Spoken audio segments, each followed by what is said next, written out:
Amigos del Perú y del mundo, muy buenos días, muy buenas noches. Encantado de estar con ustedes. Me dicen que apague mi habano, que el humo da un aspecto de discoteca. Y que por favor bajen la temperatura, lo que significa que pongan más frío. Ya, producción se está encargando. A ver, ingeniero, ¿qué hay? ¿Cómo estamos? A ver, vamos a empezar hoy día con dos denuncias, Pepe. A ver. La primera, ustedes se acuerdan, amigos, que el gobierno anterior, cosa que fue continuada, dicho sea de paso, por este gobierno, prohibieron a la policía poder trabajar privadamente en sus días libres. Así es. ¿No es cierto?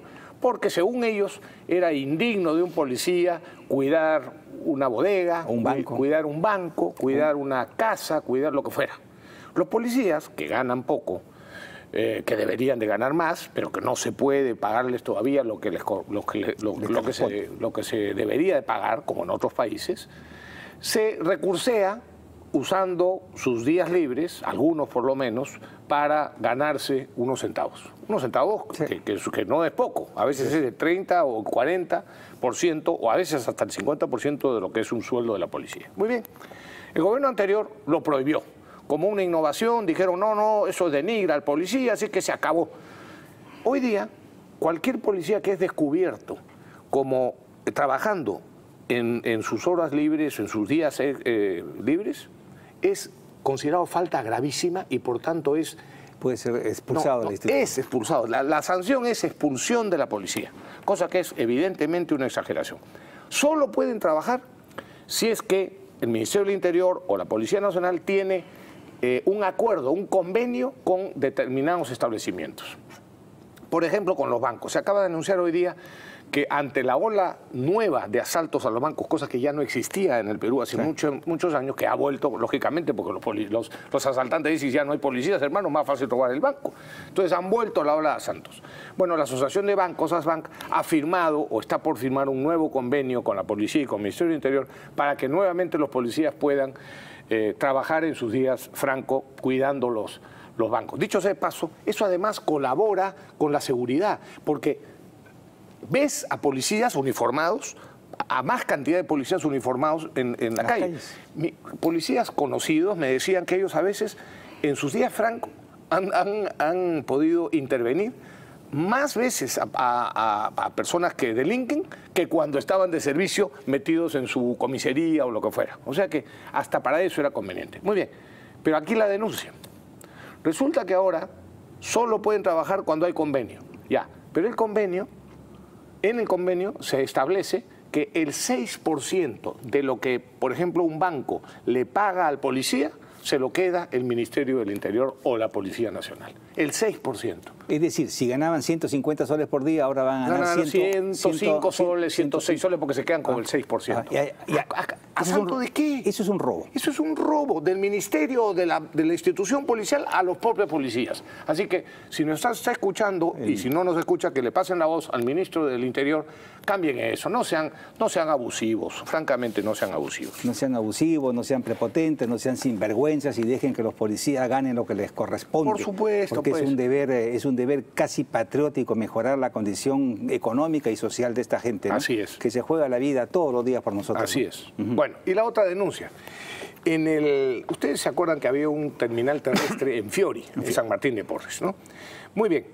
Resulta que los propietarios de ese terreno, mejor dicho, se terminó el contrato con el terminal terrestre y los operadores del terminal terrestre decidieron no seguir pagando el alquiler, pero se quedaron 6 años más sin tener ningún derecho.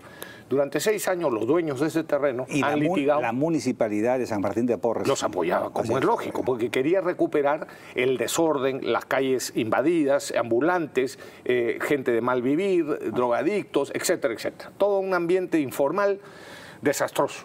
Muy bien, después de 6 años el Poder Judicial finalmente les dio la razón a los dueños y ordenó el desalojo. Y hace unos pocos días... Un desalojo impecable. Impecable. Sin un solo tiro, no ha habido heridos, no sé qué, pero desalojaron. Y los transportistas aceptaron las condiciones de irse unos metros más allá a un local habilitado. Exactamente. ¿No? Y con todas las condiciones para que puedan seguir desarrollando su trabajo. Y aquí viene... gratis. Y gratis. Y aquí viene lo extraño. Así es. Viene lo extraño. Viene lo extraño. Porque el ministerio después de que el gran terminal terrestre Plaza Norte ofreció la solución a los transportistas y les habilitó un amplísimo espacio, cómodo, seguro, ordenado, para recibir a las empresas que operaban en medio del caos y para dar igual o mejor servicios que lo que tenían cuando eran formales en el terminal de Fiori, cuando ya alrededor de 20 empresas habían aceptado, encantadas, y estaban empezando a operar, y sale el Ministerio de Transportes y concede una amnistía de 30 a 60 días para que regularicen, es decir, para que vuelvan a hacer lo que se les da su gana. Lo que les dé su gana por la calle, o sea, que den servicios informales de terminales en plena calle, en plenas avenidas, invadiendo las aceras, con todo el desastre. La gente que estaba esperando a sus parientes que venían de cualquier otra provincia, decía, ¿y ahora dónde van a dejar a mí? Podían dejarlo en esta cuadra, podían dejarlo en la otra cuadra, o sea, la típica decisión gubernamental y concretamente burocrática. Que crea caos y que huele a corrupción. Así es, huele a corrupción.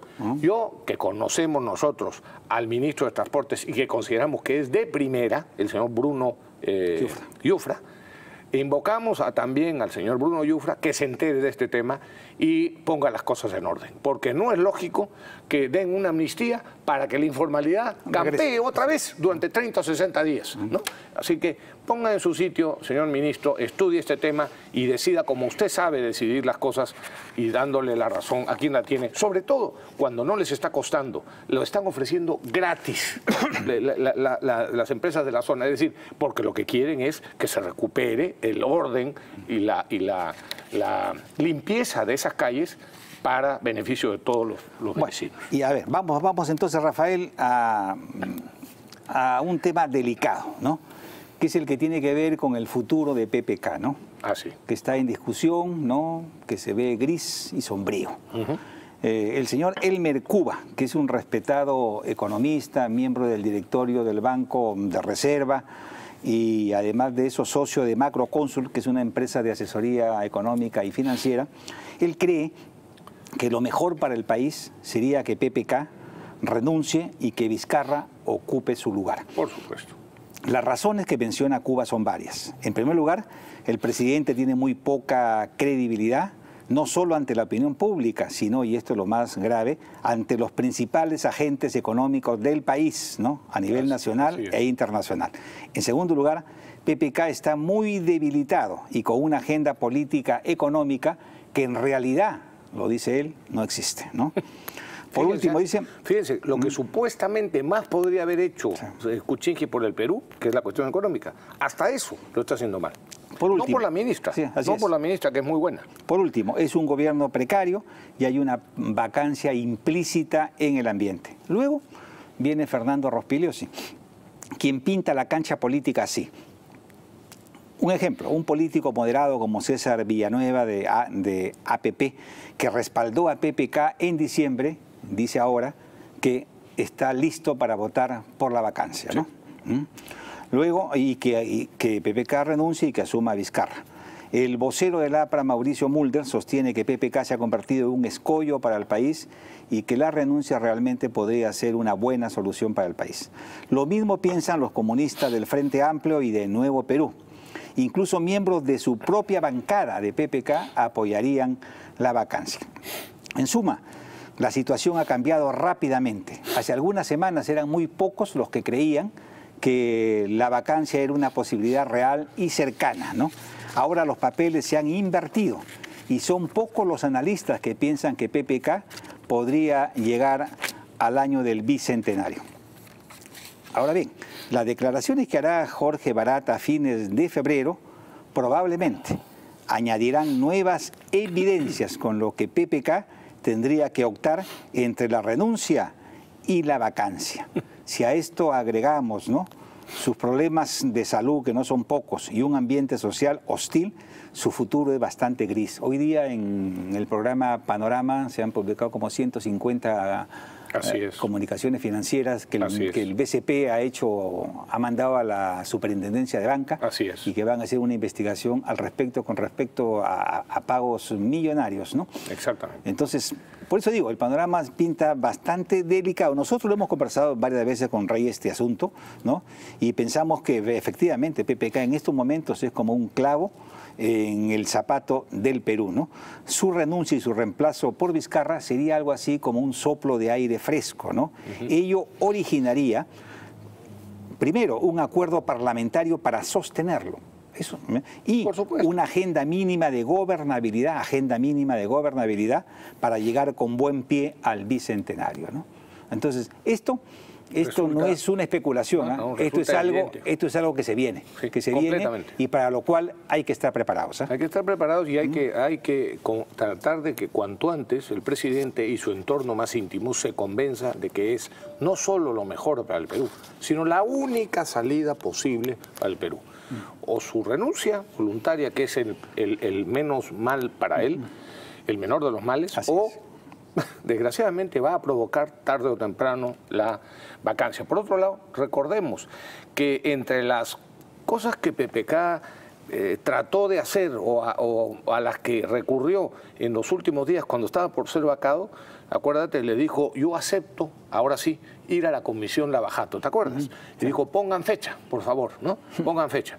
Bueno, la fecha ya se la pidieron los de la comisión Lavajato. Le dijeron, señor presidente, muy bien, fije usted la fecha. En los últimos 33 días le han mandado 3 oficios. Así es, y ha vuelto a mandarle porque el señor PPK hace mes y medio no contesta simplemente en qué fecha puede ir a declarar. ¿Eso qué significa?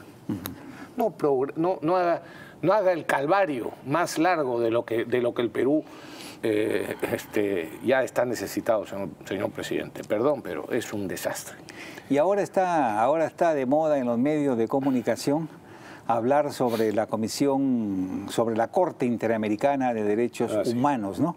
Y hay varias ONGs marxistas que están sonriendo porque piensan que la Corte podría anular el indulto de Fujimori y también pronunciarse sobre el derecho de gracia presidencial, ¿no? Sí. Efectivamente, la Corte se va a reunir este 2 de febrero, no para dar una sentencia de Fujimori como muchos creen, ¿no?, sino para ver en concreto el cumplimiento por parte del Perú de las sentencias de La Cantuta y Barrios Altos, lo cual ha sido cumplido escrupulosamente por el país, ¿no? Absolutamente. El indulto humanitario de PPK, para los que no lo saben, para los que no lo entienden, no está en la agenda de la Corte Interamericana de Derechos Humanos y no podría estarlo, porque es una atribución constitucional e irrestricta del presidente de la República, ¿no? Lo que pasa es que algún comentarista o algún opinólogo ha venido a decir que ante la queja que han presentado unas ONGs de derechos humanos ante la Corte se iba a pronunciar en contra del indulto a Fujimori. Ahora, ¿y si lo hacen? Lo cual no se puede descartar porque finalmente son rojos y son capaces de cualquier cosa, ¿no? Entonces, eso sería bastante delicado, ¿no? Porque simplemente se exponen a una desobediencia total. Recuerden ustedes, por ejemplo, a Brasil le prohibieron construir una represa porque iba a afectar el cauce de un río y a una comunidad indígena. Brasil los miró como insectos y ni caso les hizo y por supuesto construyó su represa y al diablo con lo que diga la Corte, ¿no? ¿Y saben qué pasó? Nada, pues por supuesto, no pasa nada. Ecuador, Correa hizo lo mismo, al diablo con la Corte y al diablo con la Corte, ¿no? Exacto. Y si ellos continúan desafiando la soberanía de los estados, haciendo de metiches en asuntos que no en realidad no les competen, ¿no? Entonces van a forzar que el Perú adopte una posición muy firme frente a ellos, ¿no? Y con respecto al tema del derecho de gracia, tampoco podría pronunciarse esta Corte, porque es un proceso que no ha concluido con las instancias nacionales. Y si lo hace, sería otro gravísimo error político, ¿no? Y para ser más sencillos, Pepe, ¿no? Y yo creo que muchos peruanos piensan como lo que nosotros pensamos. Dicho poco diplomáticamente, si la Corte se pone en ese plan, bueno, pues finalmente espero que el Perú, el gobierno peruano, sea PPK o Vizcarra o quien sea, tenga lo suficiente coraje para mandarlos con perdón al carajo. Así de sencillo. Sí. Al carajo. Como dice Antero Flores, chao Comisión Interamericana, chao Corte Interamericana de Derechos Humanos, ¿no? Bueno, oye, y luego sigues en el tema, ¿no? Sí, sobre el mismo tema, ¿no? Enrique Gersi es un destacado constitucionalista, dice que jurídicamente es improcedente que haya un retroceso en el derecho de gracia otorgado por Pedro Pablo a Alberto Fujimori, en la medida que se trata de una facultad presidencial que implica además un principio fundamental. Si el juez no respeta el derecho de gracia, hay la posibilidad, por supuesto, de una apelación y luego una acción de amparo, ¿no? Recordemos que el Poder Judicial nuestro pues es un laberinto, ¿no? Claro. O sea, cualquier sentencia puede salir, ¿no? Sí, claro. Fíjate lo que hizo el Tribunal Constitucional respecto del frontón, imagínate. Qué barbaridad, eso lo decía González Prada hace más de 100 años, ¿no? O sea, lo hemos contado. Él decía, si a mí, decía él, alguien me acusase ante el Poder Judicial de haber asesinado a Atahualpa, sí, yo agarro mis maletas y me voy, porque no faltará un juez que me pueda sentenciar por ese crimen, ¿no? Esas cosas pasan en el Perú. Así, pues, es una locura, solamente pues, pasan en el Perú. Es una locura. Oye, ¿no? Y después... Termino. Sí. Una muestra, dice Aldo Mariatti, de que la Corte Interamericana de Derechos Humanos está capturada por rojos son las recientes declaraciones de uno de sus magistrados, Eugenio Zaffaroni, de nacionalidad argentina, quien acaba de afirmar que ojalá que el señor Macri no acabe su gobierno, a quien lo tildó de proimperialista, de hacer un gobierno virreinal y tardocolonialista, ¿no? Y llamó a la población a la resistencia. Fíjate tú, si no será politizado como para que un magistrado, un juez de la Corte Interamericana de Derechos Humanos se atreva a hacer una declaración de un loco o de un extremista. Parece un caso, ¿no? Adolescente universitario. No, como el caso de, ¿te acuerdas del famoso otro brasilero que comparó a la... Claro, a Lori Berenson con Juana de Arco. Con Juana de Arco, claro, ¿no? Eso es, en ¿no? su sentencia, además. Y este tipo, por ejemplo, ha originado, por supuesto, una reacción muy fuerte en Argentina, y el mismo colegio de abogados allá ha exigido la renuncia de este tipo, que dicho sea de paso, alquilaba, ¿no? 4 locales que funcionaban como prostíbulos, ¿no? Imagínate tú. En manos de esos estamos. Sí, eso es lo que dice Aldo. Tipos como este, dice, van a ser la última instancia de justicia para nuestro país. Imagínate. Qué horror, dice. Y además no es el único rojo de la Corte. Ahí también está el ecuatoriano Patricio Pazmiño, quien, hombre de la revolución de Rafael Correa, que avaló la ley contra la prensa y que fue el gran asesor de Evo Morales para violentar una serie de leyes. Y recordemos, como ya dijo Rafael, a ese magistrado brasileño que dijo, no, Lori Benson es una santa, ¿no? La comparó con Juana de Arco. Y recordemos además cómo obligaron, y tuvimos que pagarle a Lori Benson una reparación de $30.000 por gastos procesales. Tuvimos que pagarle lo que le costó a ella. Así es. El juicio. Y le ordenaron al Perú construir el ojo que llora, y después pedir a pedirle disculpas a los terroristas. Esto es una monstruosidad, pues. Yo la verdad... es de indignarse. Solamente en el Perú podemos permitir, fíjate tú la reacción que ha habido en Argentina. Pero aquí falta, pues, coraje, vamos a decirlo de esa manera. A ver, y otro que también ha metido su cuchara donde no lo llamaban es el defensor del pueblo, nuestro amigo Walter Gutiérrez. Ha emitido un comunicado sobre el indulto que, en mi concepto, y esto me compromete solamente a mí, no tiene suficientes argumentos jurídicos. Entre otras incoherencias, el propio defensor en su comunicado dice: no he sido adecuadamente informado sobre los fundamentos y sobre los antecedentes del indulto. Bueno, él mismo se contradice. Si no ha sido suficientemente informado, ¿cómo es posible que afirme lo que afirma de que no reúne los estándares de los indultos que corresponden? Afirma, entre otras tonterías, el señor el defensor del pueblo, que el sustento del indulto, por ejemplo, entre otras cosas, no contempla si se vulnera o no la ley 28760. Para información de ustedes, la ley 28760 es la que prohíbe el otorgamiento de indulto a los condenados por delito de secuestro agravado. delito que, dicho sea de paso, delito por el cual Fujimori fue sentenciado también, por lo que supuestamente fue un secuestro, a lo de Samuel Dyer y a lo de Gustavo Gorriti, ¿no? Que fue una retención de unas cuantas horas, que además ellos mismos han dicho que los trataron absolutamente bien y todo. Bueno, en fin, pero lo que no dice, y estas son dos precisiones que quiere hacer, lo que no dice Walter Gutiérrez es, uno, esa ley que a la que me acabo de referir se aprobó 12 años después de los supuestos delitos atribuidos a Fujimori. 12 años después. El señor Walter Gutiérrez es abogado. Hasta un ingeniero industrial como yo sabe que en materia penal no puede haber efecto retroactivo. Uno puede responder ante la ley que está vigente al momento en el que supuestamente yo cometo el delito.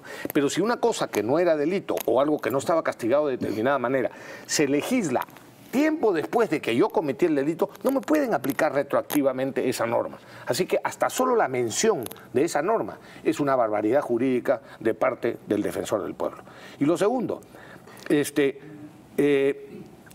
no hay forma. Cuando la Constitución, voy a poner un ejemplo, cuando las constituciones, cualquiera, también la nuestra, quiere establecer algo que debe ser condicionado o reglamentado por una norma, por una ley, dice la Constitución, por ejemplo, esa atribución de no sé quién, tal cosa, por ejemplo, el caso del indulto, conceder indultos de acuerdo a ley o con las condiciones que la ley señale. Son las formas que utiliza la Constitución. Cuando la Constitución no dice eso, se entiende que la atribución es absoluta. Y en el caso concreto, como lo hemos dicho muchas veces aquí, del indulto, del derecho de gracia y de la conmutación de pena, atribución constitucional reconocida al presidente de la República, al jefe de Estado, es absoluta.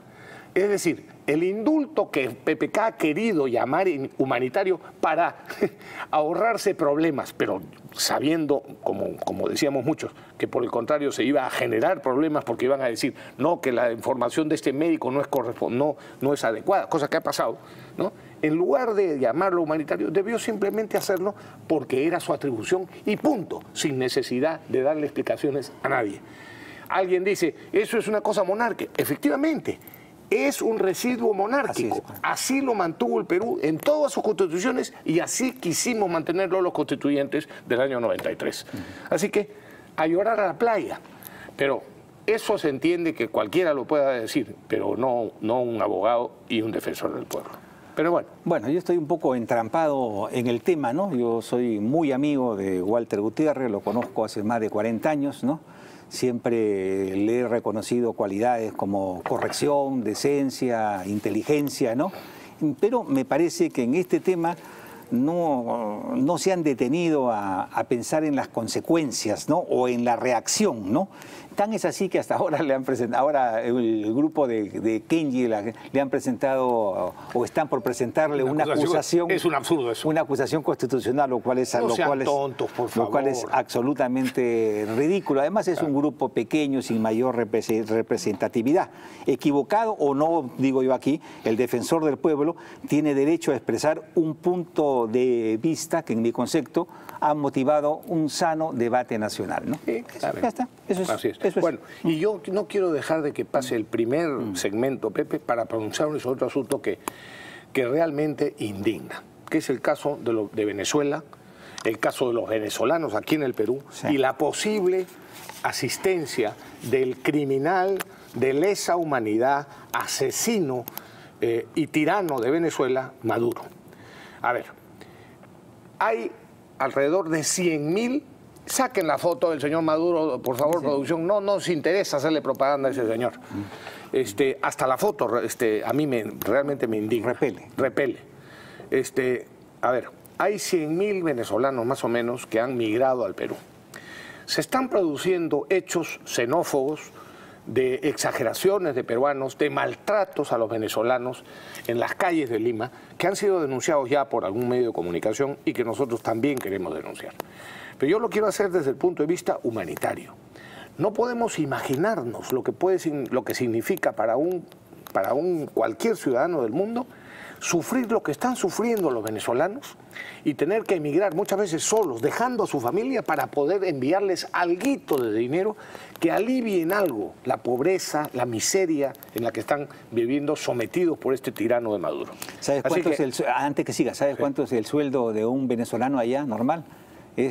Viene a ser más o menos 15 soles. Imagínate 15 soles por mes. Imagínate tú. 15 soles. Por mes. Son $3.50. No, es inconcebible. Entonces, a ver, amigos, los peruanos que dicen, no, me están quitando los trabajos, no le quitan ningún trabajo. Los venezolanos están haciendo, algunos vendiendo arepas, otros limpiando autos, otros haciendo de cobrador, lo que sea. Pero hay profesionales, contadores, enfermeros, médicos, hay una buena cantidad de profesionales. Aquí hay que hacer un llamado a la solidaridad, Pepe. No puede ser, por ejemplo, primero no puede ser que se maltrate a nadie, pero en concreto a los venezolanos. Hay que tratarlos con especial solidaridad, con especial afecto.